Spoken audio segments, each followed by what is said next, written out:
Hello there. I am kicking off a special series for this year to address the monumental challenges that have been facing us, and especially facing leaders of this year. Addressing diversity seems like an appropriate place to start, since many of the inquiries that I've been receiving as of late have been around that effort. In the 1990s, diversity was the cool buzzword to have on the wall of many companies, on the paintings in offices, or perhaps even as a principled value on the careers page of many company websites. In the early 20s, that continue to echo that same sentiment within that year.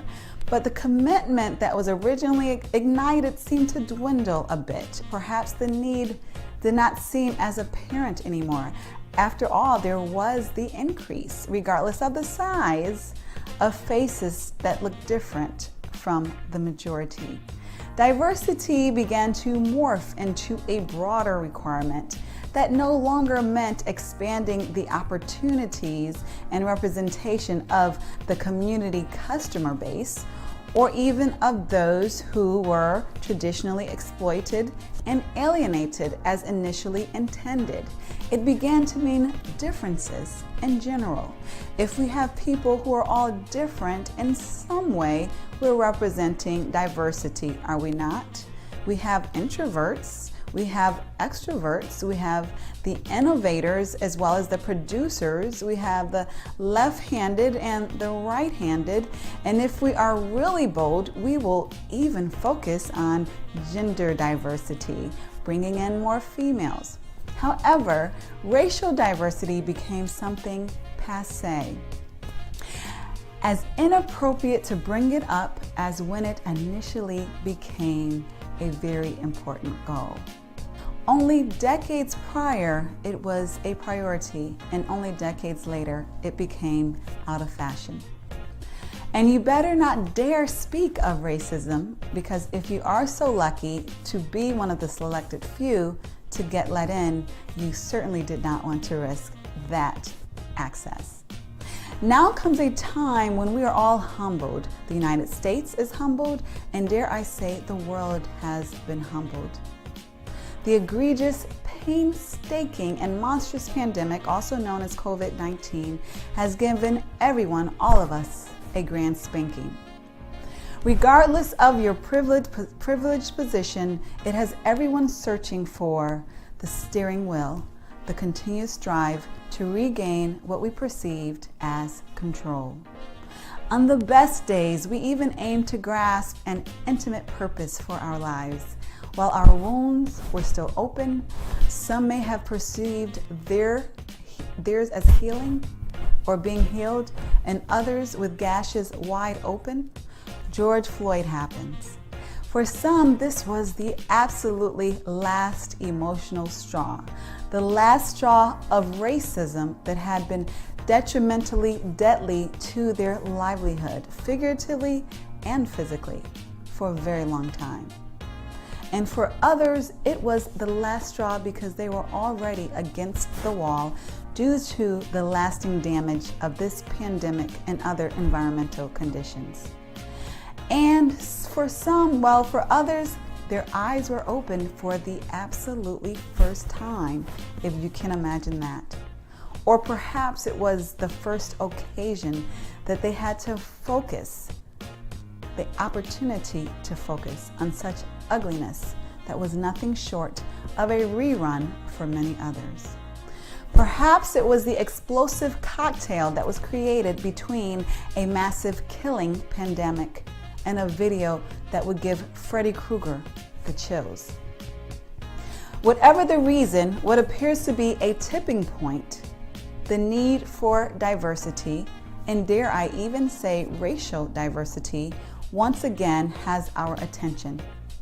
I would like to spend some time focusing on 7 steps to expanding diversity within your organization. What is not covered comprehensively in this vlog is inclusion. Inclusion is very important, and I would say a class above diversity. And diversity is like the prerequisite, if you will, of inclusion. it's definitely easier to accomplish of the two. Though some may argue the opposite, ideally you would commit to taking both classes at the same time. And I know that some are saying, isn't diversity hard enough? Yet, if we are honest, yes, it is. It is, especially in this country. However, diversity is not and never will be sustainable without inclusion. So given the limited time available in this vlog, and kudos to those who are still here listening to me, because I know time is limited for many of us, we're going to focus on company diversity specifically. So step number one in achieving diversity for your organization is acknowledging that you don't know what you don't know. When I think of several conversations that I have had with people who work in talent acquisition for many major companies, or even professional associations for that matter, where there has been a lack of diversity, the main argument is that they cannot seem to find the right people of color. That it's so hard to find people of color to fill those roles and to be interested. Now, admittedly, I will say to you, I will confess, I'm often thinking, though sometimes not saying or asking, is it that you cannot find people of color, or you don't know what you just don't know? And the truth is that homogeneity is the most basic and easiest way to make decisions. And that is for all of us. So while kindergartners are the most loving and collaborative and friendly people among each other, they do tend to cling to one another. While they may be friendly to everyone, they bond with each other based upon their common experience living in a world of unknowns where they know a lot more than people think that they do, and they're often underestimated. And one of the first things that they learn is to categorize. They group the round shapes with other round ones, the purples with the purples, and the greens with the greens. Categorization, we learn from an early age, saves us time. And as we grow older, we continue to advance in the skill of categorization. Categorization adds efficiencies to our lives that we otherwise would not have. I personally have coded my closet based upon occasion, based upon the color of the material. And even when we are found of people who are not like ourselves, most of us, if we're honest, we tend to categorize. Since kindergarten, we have gravitated to those like us because it is more comfortable. And that is what we tend to do, categorize. Given that, considering the context in which we live, and I know that many people reading this blog or listening to this vlog are not in the United States. And I'm specifically referencing the United States and other countries that have been developed based upon economic racism for their foundation, and of course subsequent racial disparities. So in this context, obviously that is expounded. But we are humans, and if we are humans and of human nature, we tend to feel more comfortable around those who either share experiences with us or look like us. And it's our normal tendency to categorize them in ways that we would expect to or not expect to in a knee-jerk fashion.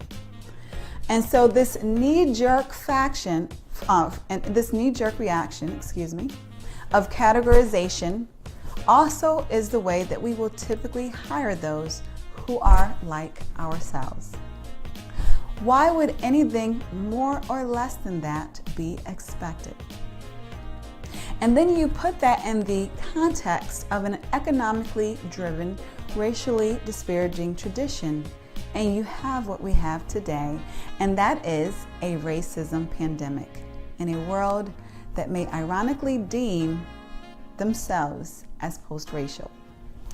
I am reminded of a time when I was in church. I'm still in church, but there was a special occasion where blue was the color that we were to wear. Now, I went shopping and I went to at least 3 of my favorite stores, and I could not seem to find that right blue dress. Interestingly enough, I saw several green dresses. There were just green dresses all over the place. And perhaps, maybe just perhaps, that's because green is my favorite color. I wasn't used to wearing blue, I would admit, and blue was a stretch for me, and I rarely, if ever, wore blue. I eventually found a blue dress online, but I lacked a connection to it. I just was not used to wearing it. Sure, some may be offended that I dare compare people to dresses. And I agree, it's not that simple. Though what is that simple is that we are emotionally driven beings. Oftentimes we believe that we're making sound, objective decisions when we're doing nothing of the sort. We're simply responding to what feels the most familiar, the most emotionally comfortable. And some of us call it a gut feeling. Dare we not trust our gut in this modern era of self-actualization? Even in this proclaimed era of self-actualization, we must be open to learning from others in order to achieve greatness. I don't know Spanish very well, so I'm taking Spanish classes. I get help from my Spanish friends, and I don't assume that there's no use for Spanish simply because I don't know how to master the language yet. And so let's not assume that there is no need to attempt diversity simply because you haven't yet mastered it. Be open to learning from others, even if you have achieved greatness in specific areas. What many do not know is that diversity takes significant effort. While I love diverse environments and novel experiences, this is not the norm. Most people of all races prefer what is familiar. Familiar is more comfortable. Comfortable is convenient. And this leads us to number 2. Get comfortable with being uncomfortable. If you are genuinely desiring diversity within your organization, you're going to be uncomfortable at times. You may be uncomfortable when they have personal stories to which you cannot relate.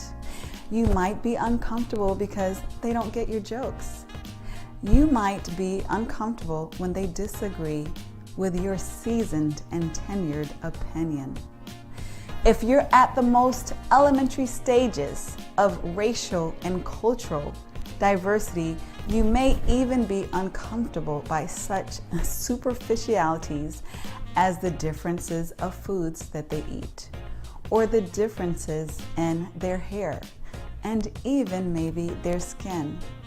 Though if you are genuinely hoping to work in a diverse work environment, you will be comfortable with your lack of comfort and with being uncomfortable until you become more comfortable.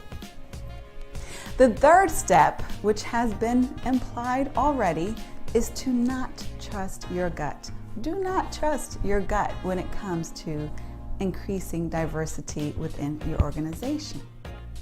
I know this sounds counterintuitive from everything that you have learned regarding how to live and how to make decisions. However, when building diversity, it is selfish and downright dangerous to rely on your gut. In this modern era, thankfully, we have access to more objective tools and data than we ever have in the past. When hiring and promoting, we should use assessments and simulations to help us make objective decisions. Such tools help us to analyze the quality of talent that is not subjectively based, but based on relative subject matter expertise and performance ability. Now let's get to step number 4. And step number 4 is knowing your community. Know your community base because it is important for 2 reasons. Firstly, the more that you know your community base, the more knowledgeable that you will be in finding and attaining diverse talent that is not far away. Quite conveniently, a community base can conceivably be global at this point in our modern era. This is most commonly found among higher level positions that typically include searches that will pay, will reimburse, will sponsor relocation globally even. The second important reason that you want to be intimate and know your community base is because every organization should be an asset to their community. Not just a taker, but an asset. So if you're familiar with the community, if you're familiar with the inhabitants of the city in which your organization resides, then it will be difficult to understand it will be difficult for you to not understand how your community needs your service. And it will be easier for you to understand how you can ultimately serve your community. Knowing your community base will help you not only to better your community, it will help you to know the diverse representation that exists within it for your organization, to tap into it, to obtain diverse talent that exists right there underneath your nose. Now, step number 5 is to know your customer base. Now, I know this is common knowledge in marketing, but oftentimes some organizations still tend to ignore what their company base is composed of. Many organizations have taken advantage of researching their customer base, but if you have not, I encourage you to do so. So when a workforce lacks the diversity and the thought perspective that is represented within their company base, or within their customer base, then selling and serving that customer audience places them in a disadvantage to do so. So it's important to know your customer base, because then you will know how to best serve and attract and continuously attract those who are interested in what you have to offer. Step number 6 is to make diversity a priority. Yes, if you're reading this, you have an intention of increasing diversity within your organization, hopefully. But it's not only important to have an intention to increase diversity, it's important to make it a priority.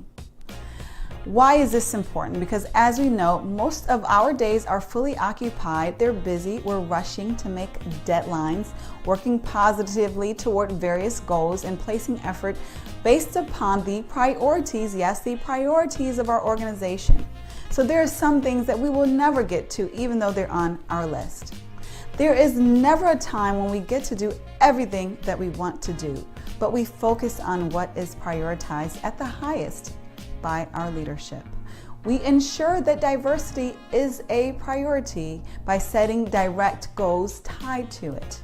In many areas of talent and HR especially, we want to move more qualitative to more non-numerical, sophisticated ways of measuring performance.